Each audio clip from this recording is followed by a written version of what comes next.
Hey team, this is Daniel with the Revive Real Estate team. In this video, we are covering the basics of the residential listing agreement.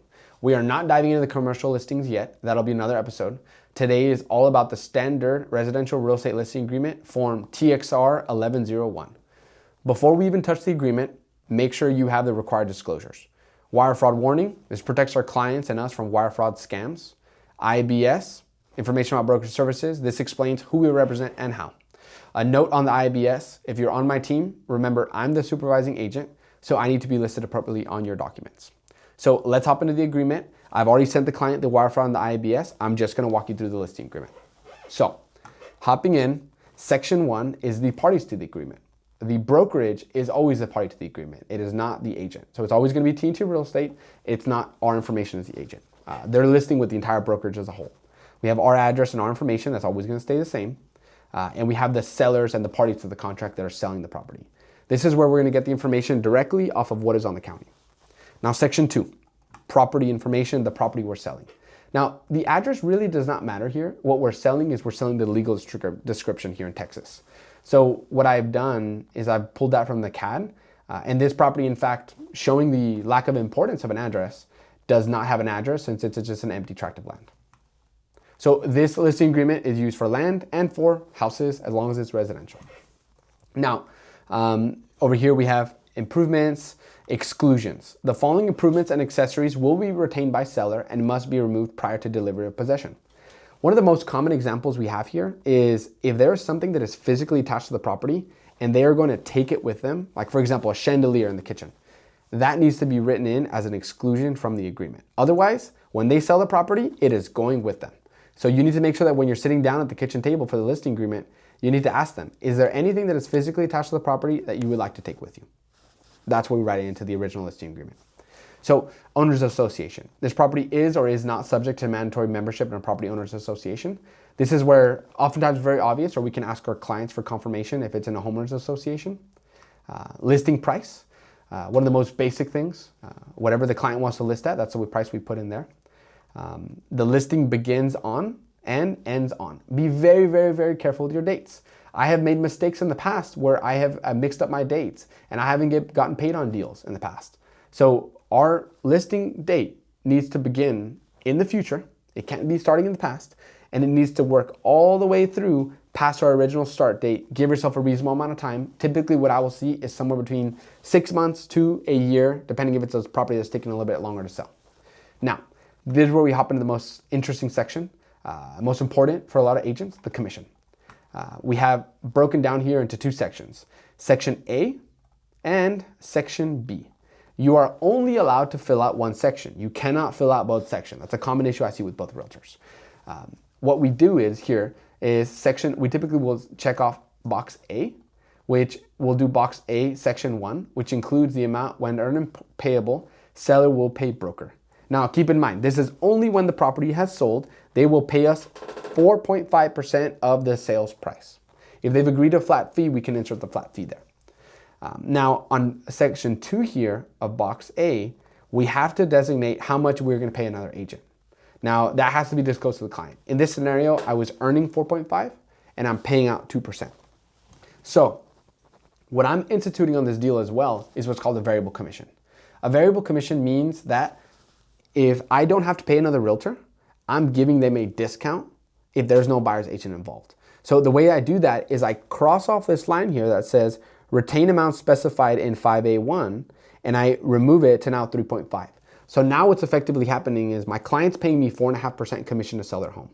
If I have to pay another realtor, I pay the other realtor 2% and I am ending up with the remaining portion. Now, if I don't have to pay another realtor, I make more money and the client makes more money. I'm creating a mutually beneficial scenario where it's a win-win for my client and I. So that's what's called a variable commission, and you need to do it this specific way. If you have any questions, screenshot this, come back to this, and this is the proper way to do it. It's already been approved by our compliance team, and they will have no problem approving it. So hopping on past the commission, we have a checkbox here that I really want to note off. Agents will often miss this checkbox.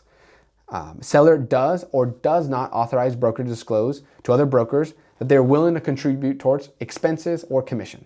We always want to check off that they are willing. There really is very rarely a scenario where a client does not want us to disclose that they're helping with commission or closing costs. So make sure you check that box off. Otherwise, you cannot share with anybody you're paying a commission. Important items here, earned. When is the commission earned? Well, it's earned when we sell the home. But there's another caveat here.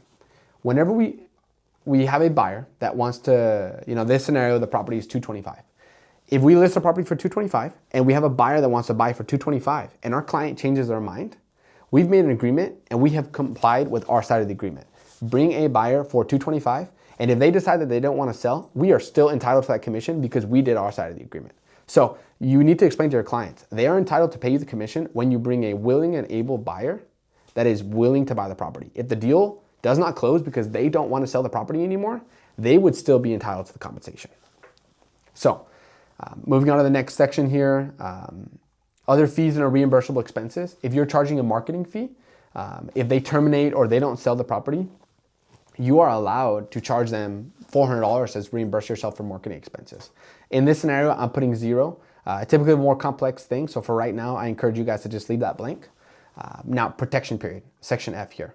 This is a very important section. This designates how long our client has to wait before they can sell to one of our clients that we introduce them to while still having to pay us a commission. So let's say the listing ends today with a client. The client, if the client wants to sell their property to any of my clients that saw the property because of my marketing, they would not be able to sell to that client without me still being entitled to the commission. So I had this scenario happen. Your listing terminates. The next week, you get the deal under contract, you get an offer. Those clients are still subject to paying you the same commission because you're under your 45-day protection period. So I would typically write in 45-day protection period. One thing to note on the protection period, your protection period becomes erased the moment they sign with a new agent. So if they've signed a new listing agreement, they no longer owe you the compensation. So county, we put Hidalgo County. Our commissions are to be paid in Hidalgo County. If you're selling in another county, we can input another county.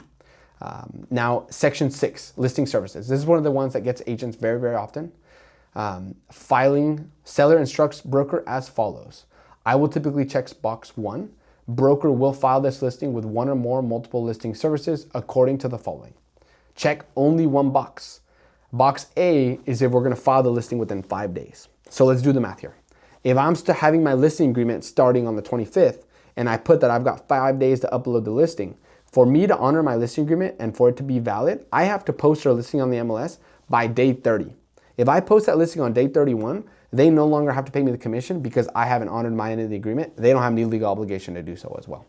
Now, if you know that the marketing is going to take longer to go up because you're barely getting keys to the property, it's going to take 10 days to get keys to the property, you will check box B, instruct how many days after the date of the listing agreement being signed you have to market the property, and write down the note.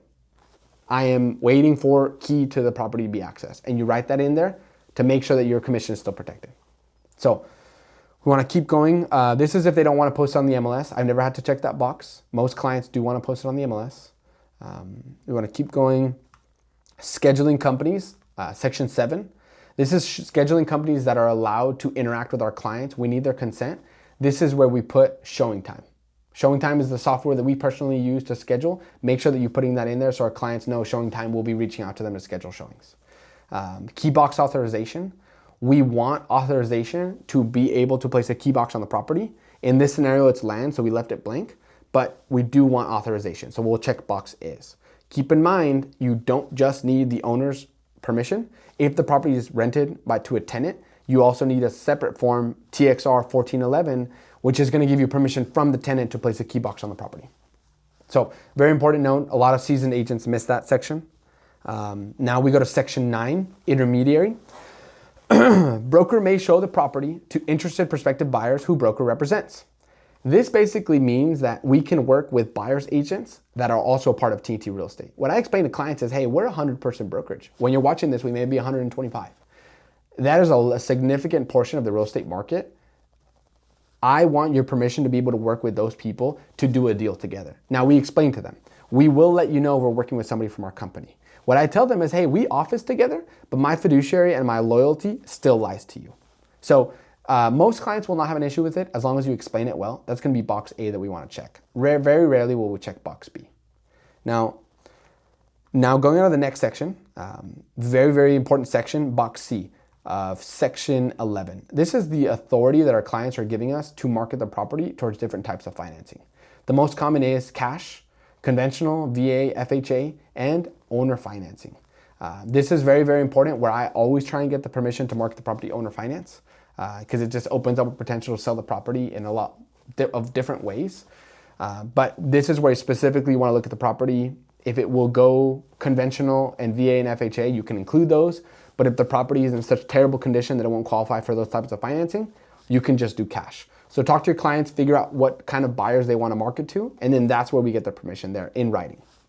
So going on to the next sections, they're not aware of any liens, any encumbrances on the property, additional promises, or promising to work with you to help you sell the property as well. Special provisions, we want to leave this blank. The only scenario where I would typically recommend people write in here is if the legal description does not fit on Section 2, we can put in special provisions. Legal description is as follows, colon, and then paste the legal description there. That's the only scenario I would typically encourage you to write in special provisions. Default, mediation, attorney fees, addenda, and other documents. Here we always need to check box A and box P off.